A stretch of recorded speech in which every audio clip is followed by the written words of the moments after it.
dan bisa menjalankan ibadah puasa Ramadan serta qiyamul lail dengan sebenar-benarnya.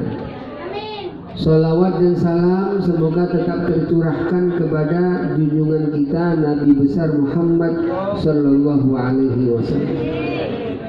Bapak-bapak, ibu-ibu yang dimuliakan oleh Allah, pun siap menjalani bulan Ramadan apa dereng niki? Siap nggih? Ya. Jenengan ngertos napa sih bulan Ramadan? Boleh lagi ya?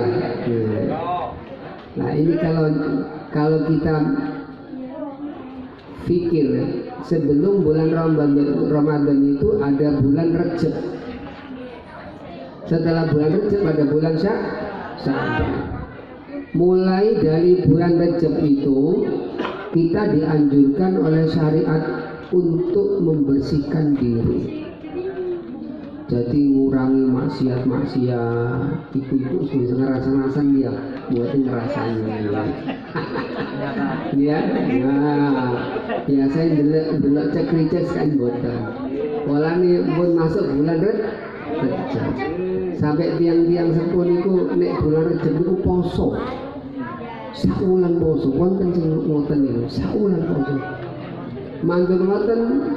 Bulan Sya'ban ini istirahat tapi kata-kata mau sholawat.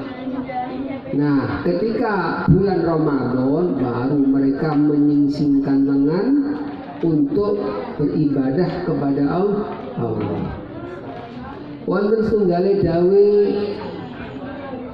Al-Hujjatul Islam Syekh Waliullah Ad-Dahlawi di dalam kitab Hujjatul Balighah. Mengapa Allah Ta'ala itu mensyariatkan bulan puasa di bulan Ramadan? Kata beliau bahwa manusia itu memiliki sifat dua. Satu yang sifat itu nanti akan bisa mirip dengan sifatnya malaikat. Kedua, sifat itu akan mirip dengan sifatnya hayawan. Hayawan itu kan yang penting nafsu makan, nafsu kelamin, nafsu marah, nafsu apa saja.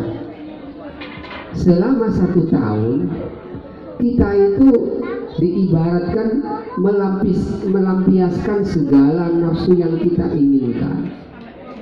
Maka ketika bulan Ramadan Allah Ta'ala menginginkan kita agar bersihkan diri kalian supaya kalian ini memiliki sifat seperti sifatnya malaikat. Malaikat itu mboten tidak makan dan tidak minum dan tidak memiliki syahwat. Kalau manusia punya syahwat tapi diusahakan untuk syahwat itu dikurangi sehingga nanti kalau pada bulan Ramadan, pada akhir-akhir bulan Ramadan kita itu bisa taraweh, bisa mencari qiyamul lail, bisa mencari Lailatul Qadar, bisa menangis, bisa berzikir, yang tidak bisa hal itu kita lakukan kalau di luar bulan Ramadan. Itu anehnya bulan Ramadan. Jenengan umpamane nggih, kok istimewa bulan Ramadan itu? Jenengan nek boten dahar 3 jam ndak kuat. Ndak minum 2 jam ndak kuat. Tapi ini hampir 12 jam pada bulan Ramadan. Kok bisa?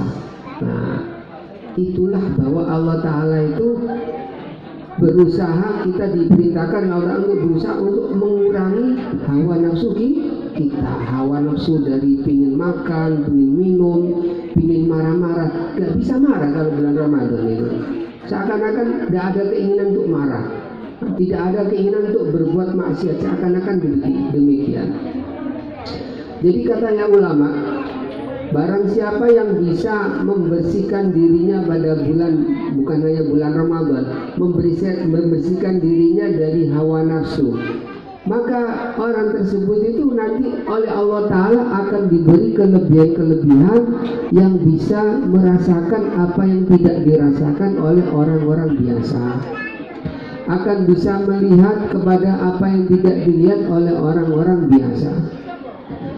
Kenapa? Karena yang menutupi antara kita dengan Allah Ta'ala itu adalah hawa nafsu. Jangan tinggali wali-wali itu ya, wali-wali itu mereka itu bisa melihat apa yang akan terjadi, bisa membaca hatinya orang, bisa menerka orang ini akan bisa melakukan demikian. Kenapa? Karena mereka ini memandang sesuatu tidak dengan mata, tapi memandang dengan batin. Karena apa kok bisa demikian? Karena mereka sudah bisa mengendalikan hawa nafsu. Kalau orang itu lepas daripada dua hal, yang satu hawa nafsu, yang kedua dari fisik, maka orang tersebut akan bisa melihat hal-hal yang tidak bisa dilihat orang. Contohnya, orang kalau dalam keadaan sakaratul maut, iya Pak, sakaratul maut, begitu Allah Ta'ala mencabut nyawa kita, nyawa manusia dari kepalanya sedikit aja, berarti dia sudah lepas dari hawa nafsu dan sudah lepas dari fisik, dari tulang. Maka dia akan bisa melihat tempat yang dia ditempati kelak, ada kalanya dia di surga atau ada kalanya naudzubillah di neraka. Maka ada orang mati itu kadang-kadang matinya itu mesem. Mengapa matinya mesem? Karena mereka ini melihat tempatnya di surga.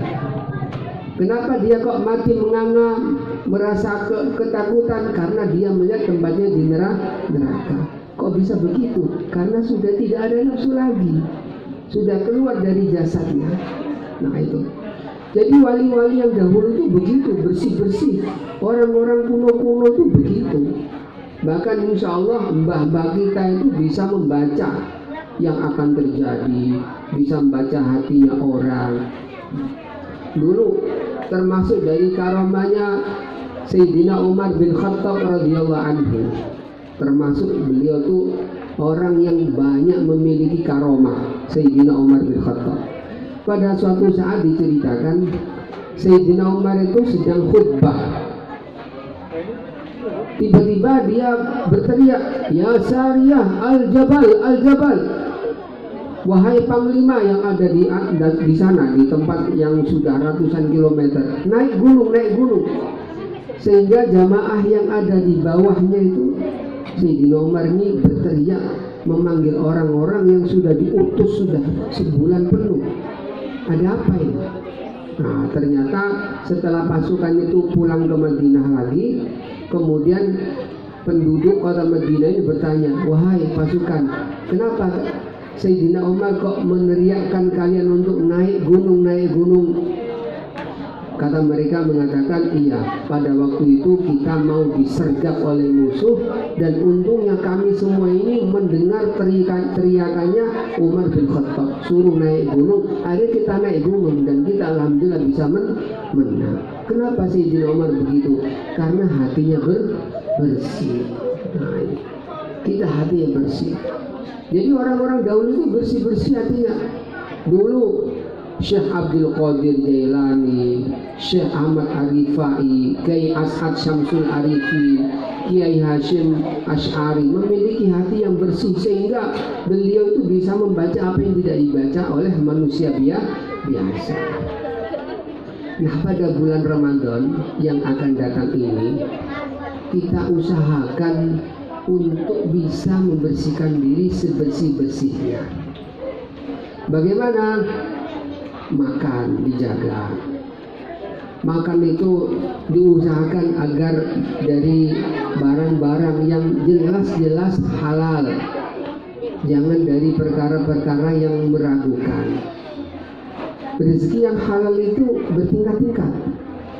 Yang paling barokah adalah rezeki yang kita ambil dari keringat kita sendiri. Yang paling kita senangi adalah yang kita hasilkan dari keringat kita sendiri. Daripada kalau kita dikasih sama orang, ya alhamdulillah.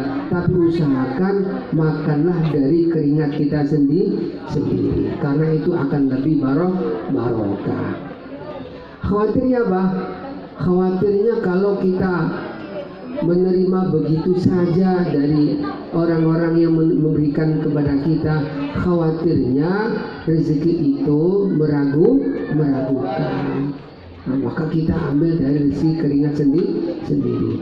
Kata Imam Habib Abdullah bin Ayyub al-Haddad dikatakan wa minas sunnati la yakmulu siyamau illa biha famin ahamnya ayyahfadha lisanahu 'anil kadhibi wal ghibah. Untuk membersihkan diri kita harus menjaga lisan kita dari bohong. Pun sampai goro bu nggih, bapak-bapak nggih, pun sampai goro. Wal ghaibah, jangan sampai ngerasani. Pun sampai ngerasani. Sebab ngerasani itu kelihatannya biasa saja, tapi itu akibatnya besar. Termasuk ngerasani itu men-share nggih. Nge-share nopo niku WA, wonten ngilok-ngilokno tiyang disebar-sebarkan. Kalau kita nggak merasa bahwa itu mengakibatkan hal yang buruk, akan menambah kebencian kepada orang yang dibicarakan. Umpamane nek jenengan dingotenaken kali tiyang, nopo jenengan ridho? Mboten ridho kan? Mboten ridho. Mulane pun sampai ngeser-ngeser sing ngoten-ngoten niku. Wonten ngeser artis sing wayu-wayu. Ya, video TikTok sing merangsang, di share. Jarine sih guyon, tapi mun guyon sing ngoten-ngoten niku. Sebabnya tiang sing ningali niku nggih padha-padha. Ustaz juga manusia. Ustaz juga manusia. Khawatir ngoten niku. Lah sing dirasani niku umpamane nek mboten ridho nggih. Niku sing ngrungokno, sing delok rasane niku tiyang satu grup umpama 100 orang, 2 grup, 3 grup. Lah niku nek benjing teng dinten kiamat, umpamane wonten tiyang badhe mlebet surga. Tiba-tiba dia dicegat sama anggota grup yang sedemikian banyak ini. Kon ape nandi? Aku ape mlebu surga kok gak iso. Kon ngrasani aku ping pira mbok bagi-bagi nang ngene grupmu. Saiki aku gak trimo, aku njaluk pembalasan dari Gusti Allah Ta'ala. Akhirnya posone puasa kita, tahajud kita, qiyamul lail kita, amar ma'ruf nahi mungkar kita, wirid kita, sedekah kita dum-dumno nang ngene wong-wong sing kita dolimi. Kan ngedumno pahalane dhewe. Malah konek pahalanya sudah habis, nanti mereka ini yang punya dosa ditimpakan kepada kita. Nah, itu bahayanya riba berasanya. Dulu pada zaman Rasulullah SAW ada 2 orang wanita. 2 wanita ini dilaporkan kepada Rasulullah. Ya Rasulullah, sungguhnya fulanah sama fulana ini sekarang tiba-tiba sakit, dia harus membatalkan puasa. Rasulullah bersabda, 2 orang itu nggak berpuasa. Ya Rasulullah, mereka berpuasa. Rasulullah menjawab, tidak berpuasa. Bawa sini. Nah, 2 wanita itu didepankan depan Rasulullah SAW, dan Rasulullah memerintahkan mereka untuk memuntahkan isi perutnya. Ayo muntah. Hingga tenakan keluar. Ternyata yang keluar itu bukan makanan, bukan minuman. Yang keluar itu daging getik, sampai entek kabeh sini. Kemudian Rasul bersabda, bukankah aku tadi sudah bilang bahwa 2 orang ini, mereka ini tidak berpuasa. Artinya mereka itu hanya berpuasa dari gedang goreng, berpuasa dari salak, berpuasa dari aqua, dari jahe, dari makanan minuman, tapi nggak berpuasa dari ngilokno wong, ngerasani wong. Mata nggak berpuasa, telinga nggak berpuasa, Telinganya gak berpuasa dari apa? Lagu-lagu sing bikin kalimatnya bikin syahwat-syahwat. Waduh, nikmati. Mata juga begitu. Mata melihat pemandangan yang begitu mensyahwatkan. Bibir juga gak berhenti dari ngomong-ngomong yang gak enak. Nah itu selainnya pada bulan Ramadan harus tidak ada. Jangan sampai melakukan hal-hal yang sedemikian. Kadang juga ada perbuatan itu sebenarnya nggak dosa, tapi nggak pantas. Cara etikane toto kromoni buatan pantas itu juga jangan dilakukan. Umpamane ya kata Ustadz Ma'ruf ini kan pun memiliki derajat di masyarakat, ya. Nah, apa yang tidak pantas untuk bukan hanya beliau, saya juga seperti bapak-bapak yang sudah menjadi mbah-mbah, ibu-ibu, bapak-bapak, ya. Kita kan semua sudah berumur, ya. Semua sudah berumur. Kita memiliki kelas sendiri, tidak seperti adik-adik kita. Nah, perbuatan yang biasa dilakukan oleh adik-adik kita, kalau untuk kita sudah tidak pantas lagi. Itu jangan dilakukan. Itu jangan dilakukan.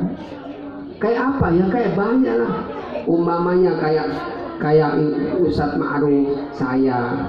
Kalau pakai celana 3/4 dosa nggak dosa. Tapi pada montoran nggak celana 3/4. Pripun jenengan? Ya, kados wonten peringkate piyambak. Lah ngoten ku kedah direksa. Mun sampai ketinggalan masalah-masalah seperti itu. Masalah itu masalah sepele. Kita ini bapak-bapak, ibu-ibu, dari banyaknya nafsu yang kita lakukan selama 24 jam, tidak pernah memandang sesuatu itu dengan hakikatnya. Kita melihat secara dohir saja. Umpamane wonten tiyang sepahidang ya, yang masih punya orang tua. Kalau kita ketemu sama orang tua itu, kita itu menganggap ya dialah orang tua saya. Ini bapak saya, ini ibu saya.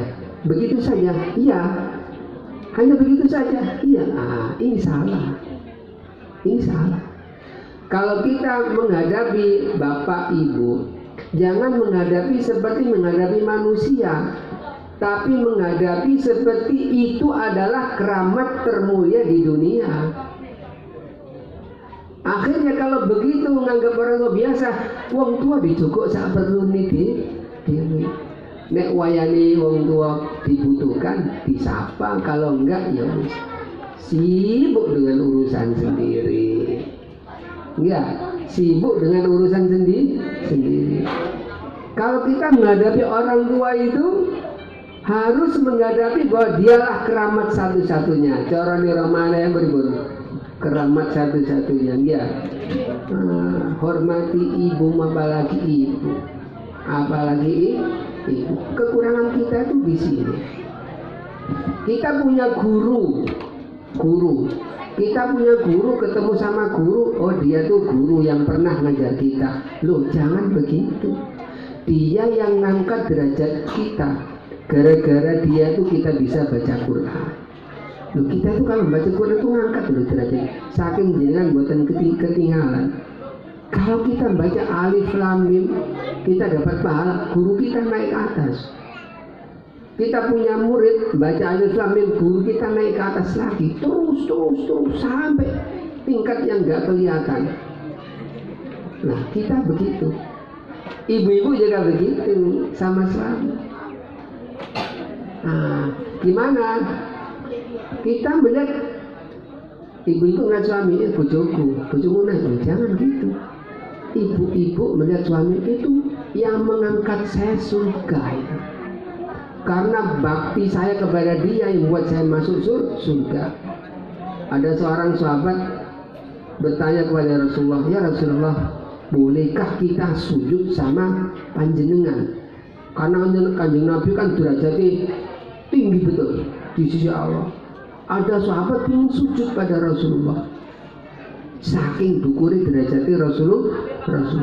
Rasul bersabda, jangan, saya bukan Allah.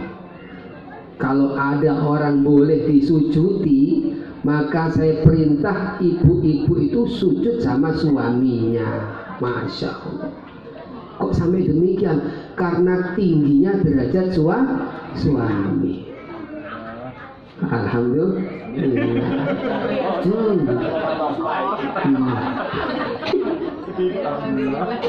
Saking tinggi derajat suami. Bapak-bapak nggak ngotot. Bapak-bapak itu harus merasa berhutang jasa kepada ibu-ibu. Kenapa? Karena ibu-ibu ini yang membuat bapak-bapak bisa ibadah. Kalau nggak ada ibu-ibu nggak bisa ibadah. Sejatinya tugasnya ibu-ibu itu hanya melayani di atas. Nah, niku cara fikih ini ngoten lho. Sakit jenengan protes dulu. Dulu ya, sakit jenengan protes Pak, aku kewajibannya melayani itu. Caranya hukum ngoten. Umba kewajibannya bapak. Masak kewajibannya bapak. Belanja kewajibannya bapak. Caranya syariat ngoten. Bahkan di dalam syariat dikatakan begini, umpamanya ibu-ibu itu sudah melahirkan, kemudian ibu-ibu nggak mau menyusui, haknya dia untuk tidak menyusui. Terus bagaimana anaknya? Suruh cari gadis, bukan gadis. Ibu-ibu yang bisa nyusui, nah itu gadis ke bapaknya, enakan lah. Keliru ngomongnya, gue gitu temenan gue jadi ini. Ya, itu haknya ibu untuk tidak menyusui. Kalau ibu-ibu mau minta ongkos, dia berhak untuk diongkosi. Di dalam Al-Quran wonten itu, wonten Quran, wonten ayatnya. Ini wonten. Arba'ina hawlaini kamilaini man arada an yutimma ar-radha'ah wa 'alal mauludi lahu rizquhunna wa kiswatuhunna bil ma'ruf. Wonten ayatnya.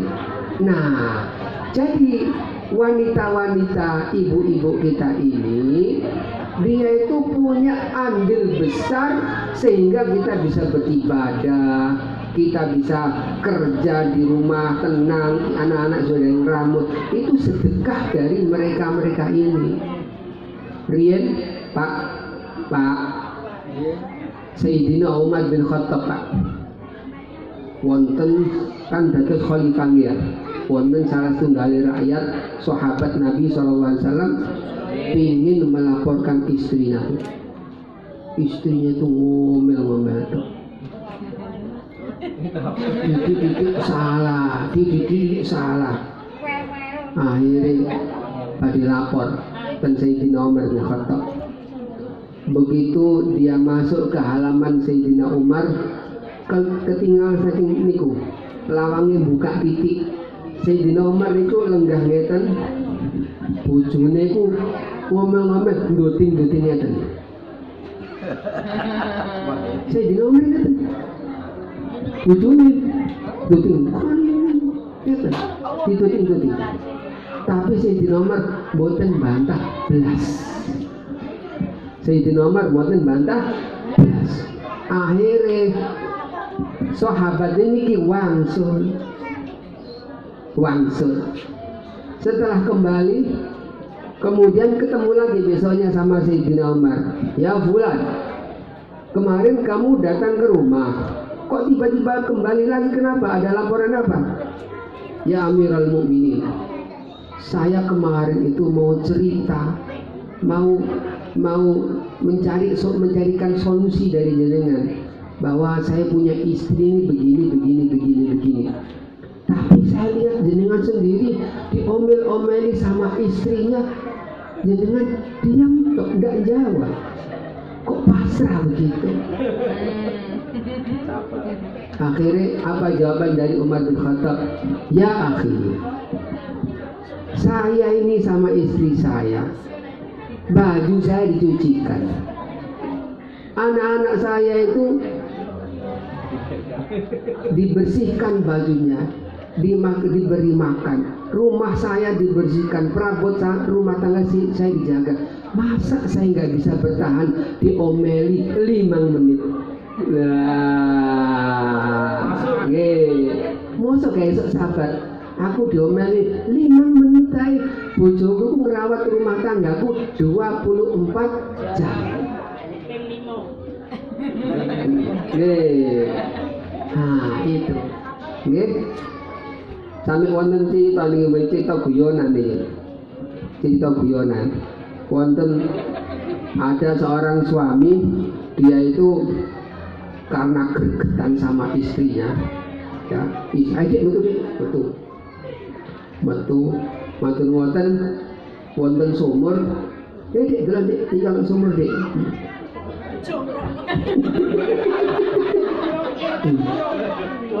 Pas didelok ngeten karo sing dijongkrok no. Akhirnya dikusum. Lama ngoten ditinggal kalau bojone niki. Lalah dapat berapa meter, kasihan deh. Ingat-ingat masa-masa dahulu. Akhirnya dikerek. Delalah sing medal iki sanes garwane iku. Ono wong untune buwo, rambutnya acak-acakan. Ditanya, kamu ini siapa? Saya tadi itu ingin ngangkat istri saya. Iya, saya bukan istri kamu. Saya ini jin penjaga sumur ini. Loh kok keluar? Iya, ini ada orang baru datang ngomel-ngomel.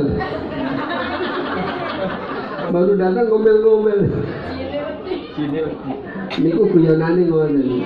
Lah wonten ulama Yaman namanya Syekh Bajah Laka. Syekh sinten ngoten nggih, kok jenenge kula supe. Niki menjadi wali gara-gara sabarnya pada istrinya. Nah, umpamane kula kok mboten eling namanya, kula jenenge namanya Ustaz Zaidun. Zaidun ngoten nggih, Zaidun. Saking kula jenenge lali kula. Zaidun itu minggat saking griyan. Polane gak kuat hidup bersama istrinya. Akhirnya dia kehujanan, kemudian melewati sebuah gua. Kemudian dia masuk ke gua, ternyata di dalam gua itu ada 3 orang yang sedang bertapa. Bertapa corisan wirid ibadah wirid. Lah 3 orang ini tiba-tiba ngangkat, Allahumma ya Rabb, minta makan apa? Rawon. Minumnya jahe. Umpamane moro-moro cing rawon jahe 3. Itu pagi harinya. Kemudian siangnya, ya Rabb, saya minta sego pecel. Kopi susu mamanya. Kopi susu sama sego pecel. Habis itu Syekh Zaidun ini tanya, Pak, sampai ini kok bisa punya keramat itu gimana Pak? Iya, saya ini bertawasul. Bertawasul siapa Pak? Saya bertawasul sama seorang namanya Syekh Zaidun. Oh, nanti awake dhewe gak krasa nek dadi wali gara-gara bojo ini. Akhirnya dia, aku tak sabar-sabarno urip karo bojoku senajan aku sering disakiti oleh istri. Alhamdulillah.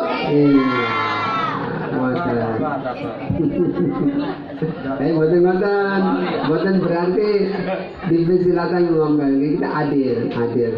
Jadi alhasil nanti di dalam rumah tangga itu harus bisa menyesuaikan, ya. Kalau kita sudah bisa seperti itu, di dalam rumah tangga itu bulan Ramadan diisi dengan sesuatu yang sifatnya Islami. Baca Quran. Anak-anak kita ini sering-seringlah diperdengarkan Al-Quran dari lesan kita sendiri. Ya kalau kita tidak bisa ya pakai D. Karena apa? Karena apa yang kita biasakan itu nanti akan menjadi tabiat dari anak-anak ini. Umpamane wonten ibu-ibu seneng sholawatan, wonten ibu-ibu seneng maca Quran, biasanya ibu-ibu. sehingga menjadi sebuah adat kebiasaan. Kalau nggak sholawatan itu nggak enak, kalau nggak macam-macam wirid atau macam-macam Quran itu nggak enak. Tapi suatu saat dengan sendirinya anak-anak kita itu tiba-tiba akan menjadi senang baca Quran, senang sholawatan. Itu ajaib, ajaib. Rian nggih, zamane mbah-mbah kita itu tuh, ibu mbah-mbah yang perempuan kita, ya mbah-mbah wedok. Mereka ini kalau sudah hamil, bapaknya langsung poso,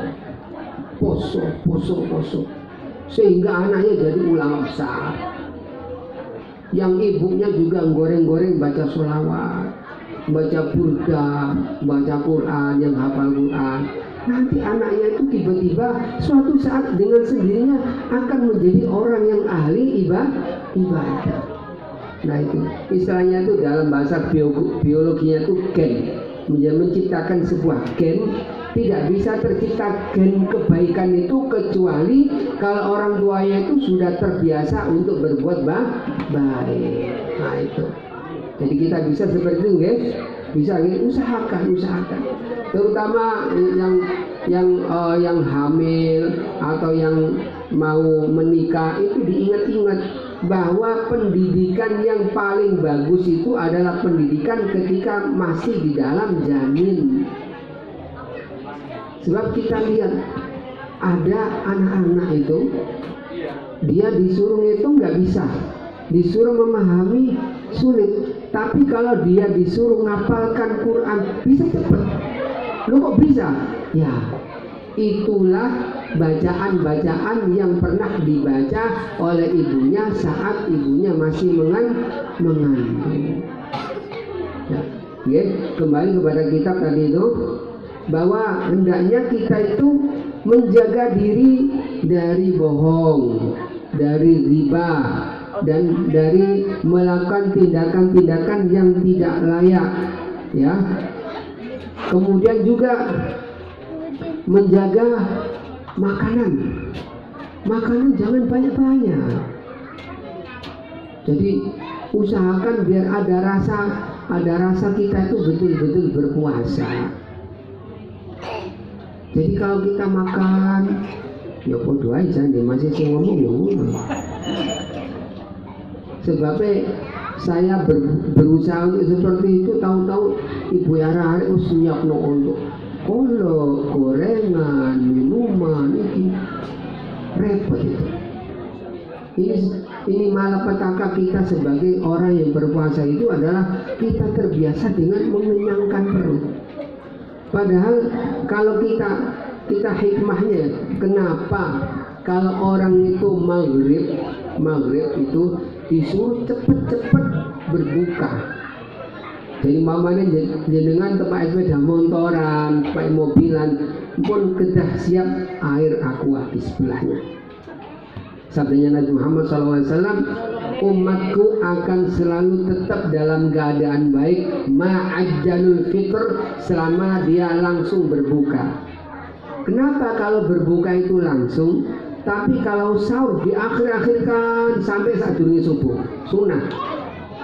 Nggih, umpamane jenengan saged sahur itu 10 menit sebelumnya azan subuh, itu yang bagus.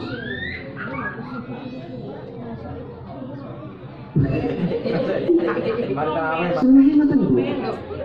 Sunnah ngoten, tapi mboten saged ya mboten napa. Nah ini menerangkan masalah hikmahnya.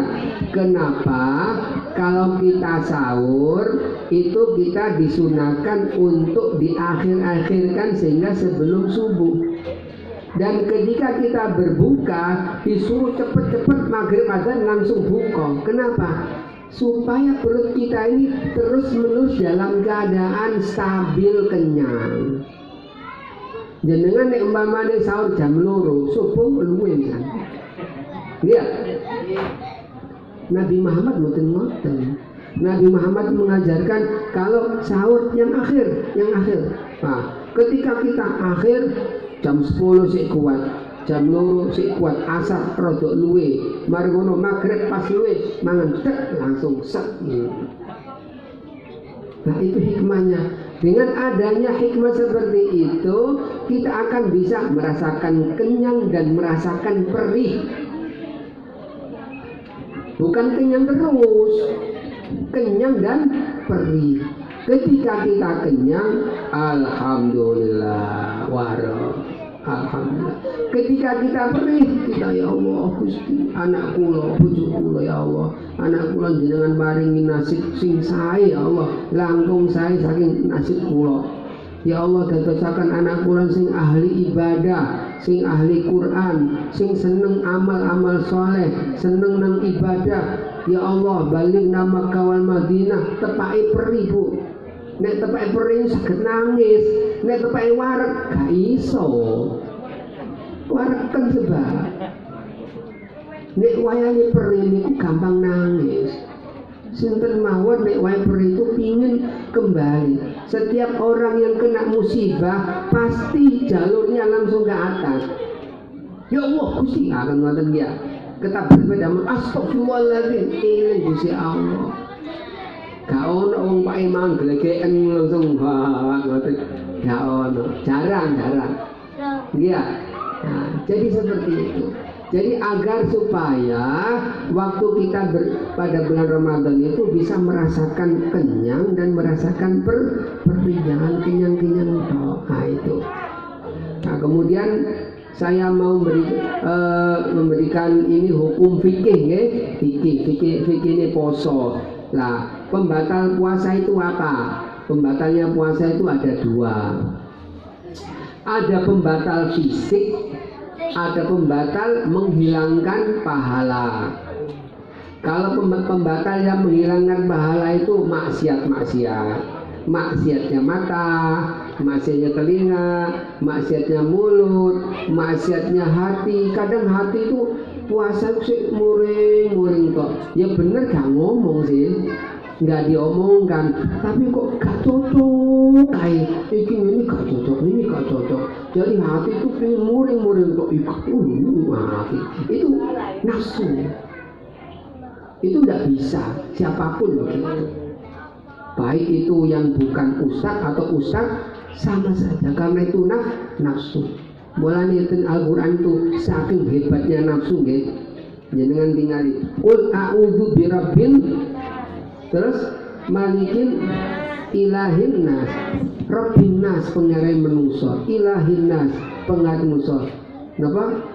Malikin nas rojone menungso, berlindung dari mengucapkan lafaz Allah 3 kali. Ya Allah, ya Allah, ya Allah. Berlindung dari apa? Min syarril waswasil khannas.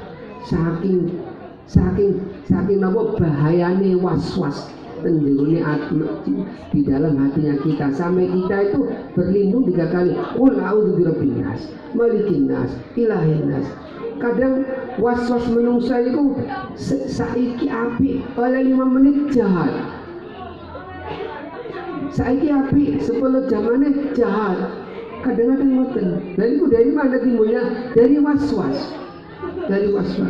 Nah itu. Jadi nafsu itu seperti itu. Jadi makanya kita harus bisa menjaga diri dari maksiat. Nah itu yang bisa membatalkan pahalanya puasa. Ada yang membatalkan puasa secara fisiknya puasa. Nah, apa itu yang membatalkan puasa? Yaitu perkara-perkara yang dimasukkan ke dalam lubang-lubang di tubuh kita. Lubang mulut, lubang hidung, lubang telinga, lubang kemaluan depan, lubang kemaluan belakang. Nah, ini kalau sengaja membatalkan puasa, baik itu untuk berobat atau sengaja. Kalau nggak sengaja nggak apa-apa. Kemudian juga memuntahkan isi perut dengan sengaja, jadi dimuntah-muntah Nah ini juga bisa membatalkan puasa. Yang ketiga yaitu berhubungan intim. Nah ini berhubungan intim bagi manten anyar. Ini bisa membatalkan puasa dan dendanya berat sekali. Dendanya harus menjalankan puasa 2 bulan berturut-turut. Waduh, apa?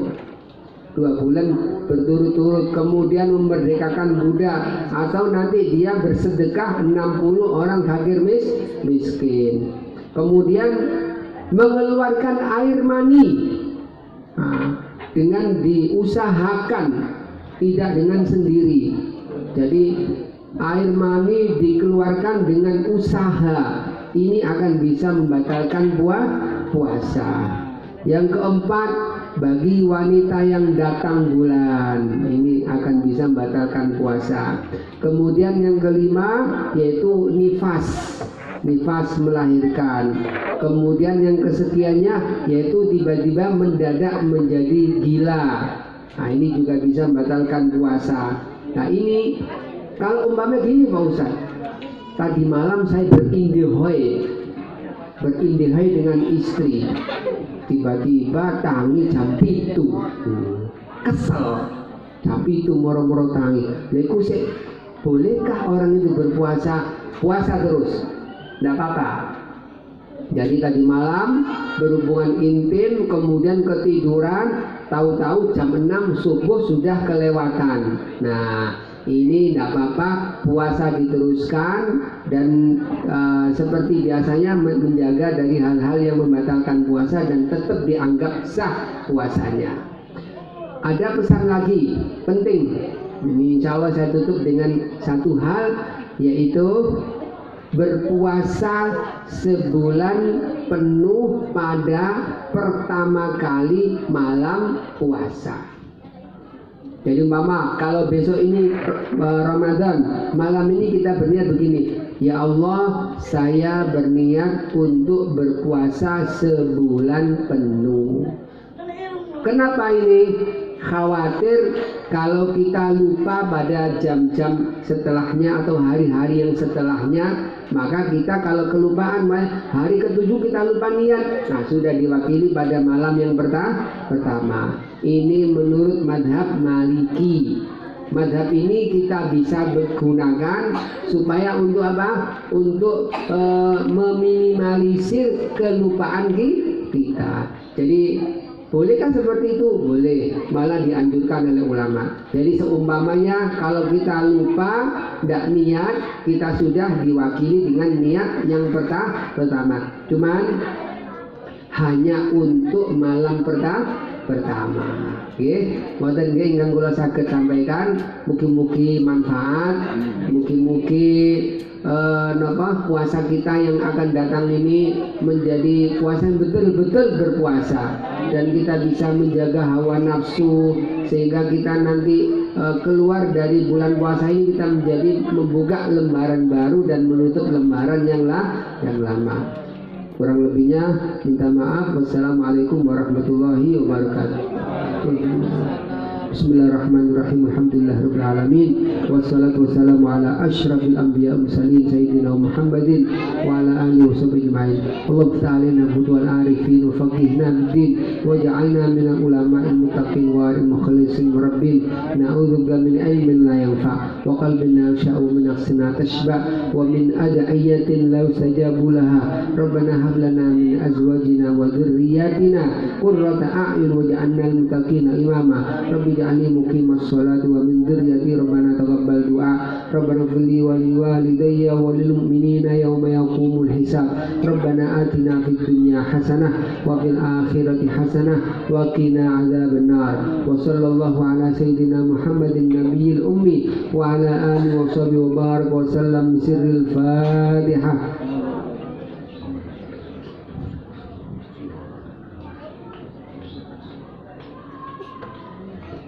Wassalamualaikum warahmatullahi wabarakatuh.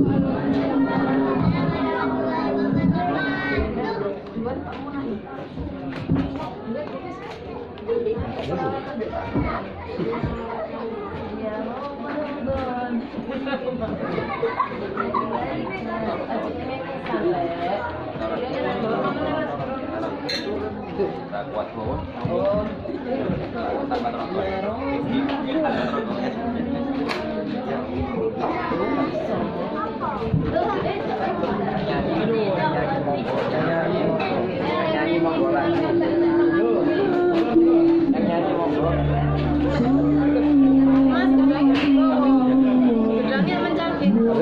selamat gitu barokah.